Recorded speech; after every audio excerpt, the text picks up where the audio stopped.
പ്രിയമുള്ളവരെ, ഏവർക്കും എൻ്റെ ആത്മനമസ്തേ.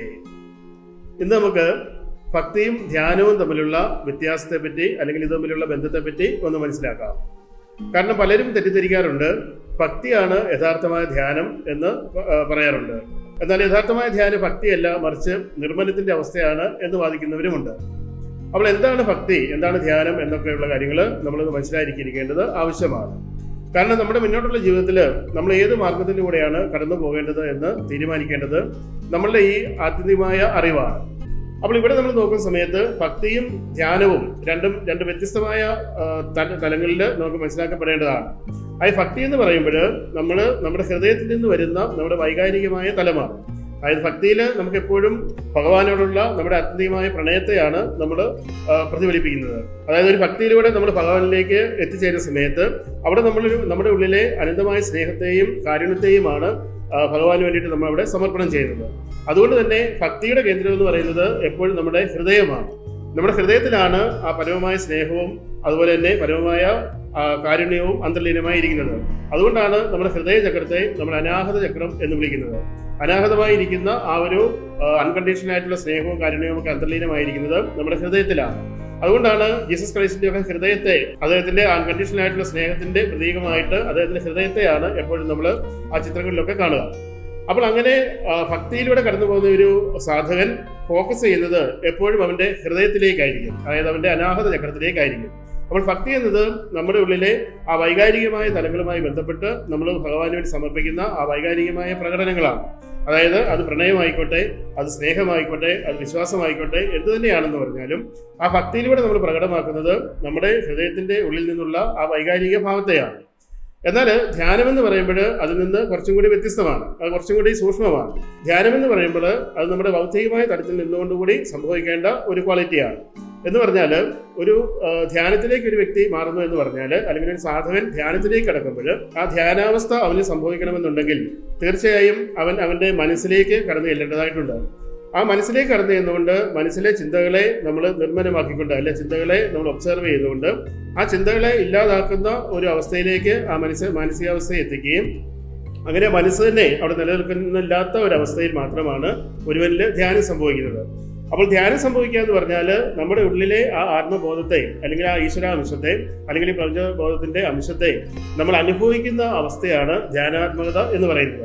ഭക്തിയിൽ നമ്മൾ നമ്മളെ സമർപ്പണം ചെയ്യുകയാണ് ചെയ്യുന്നത്, അല്ലെങ്കിൽ നമ്മുടെ ആ ഒരു വൈകാരിക ഭാവത്തോടെ നമ്മളെ തന്നെ സമർപ്പണം ചെയ്യുകയാണ് ചെയ്യുന്നത്. ഇപ്പൊ മീരയുടെയൊക്കെ ഭക്തി എന്ന് പറഞ്ഞാൽ നമുക്കറിയാം, മീര ഭഗവാനോടുള്ള പ്രണയത്തിൽ ആണ് മീരയുടെ ഭക്തി അന്തർലീനമായിരുന്നത്. എന്ന് പറഞ്ഞ പോലെ നമ്മൾ ഭക്തിയുടെ മാർഗത്തിലൂടെ കടന്നു പോവുകയാണെന്നുണ്ടെങ്കിൽ നമ്മൾ ഭഗവാന് നമ്മളെ സമർപ്പണം ചെയ്യുകയാണ് ചെയ്യുന്നത്. എന്നാൽ ധ്യാനത്തിന്റെ മാർഗത്തിലൂടെയാണ് നമ്മുടെ സാധന മുന്നോട്ട് പോകുന്നത് എന്നുണ്ടെങ്കിൽ നമ്മുടെ ഉള്ളിലെ ആ ആത്മബോധത്തെ, അല്ലെങ്കിൽ ആ പ്രപഞ്ചബോധത്തിന്റെ അംശത്തെ നമ്മൾ തന്നെ അനുഭവിച്ചറിയുന്ന മാർഗത്തിലൂടെയാണ് കടന്നു പോകുന്നത്. അപ്പോൾ അതിനു വേണ്ടിയിട്ട് ധ്യാനം എന്ന് പറയുന്നത് ഒരിക്കലും ഒരു പ്രാക്ടീസ് അല്ല, മറിച്ച് അത് നമ്മുടെ ഉള്ളിൽ സംഭവിക്കേണ്ട ഒരു ക്വാളിറ്റിയാണ്.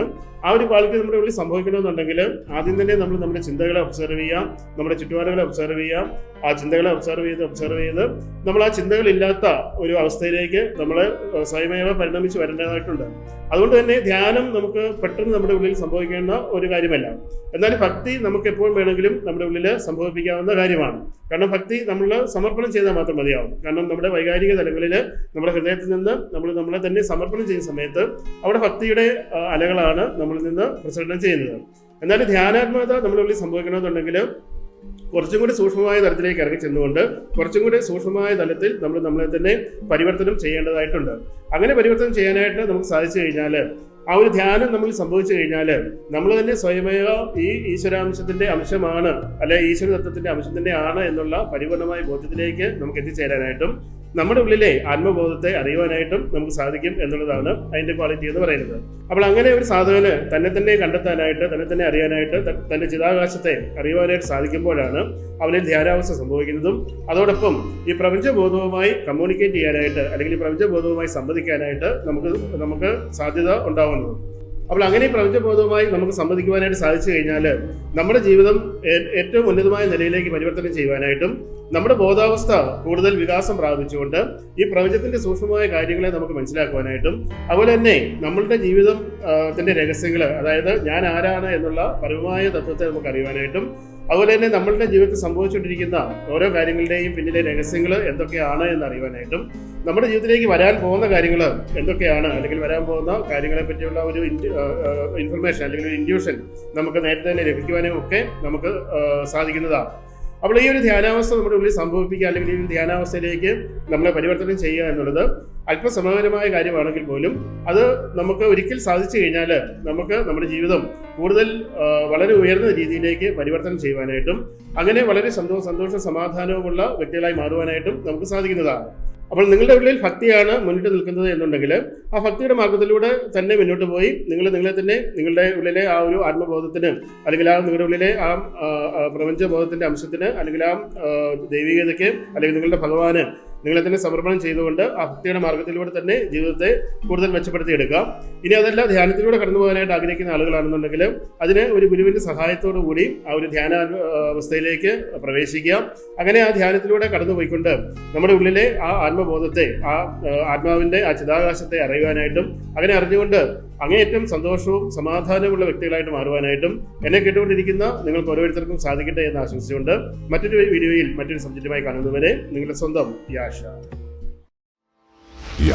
Living, synchronizing the art, tactics and spirituality.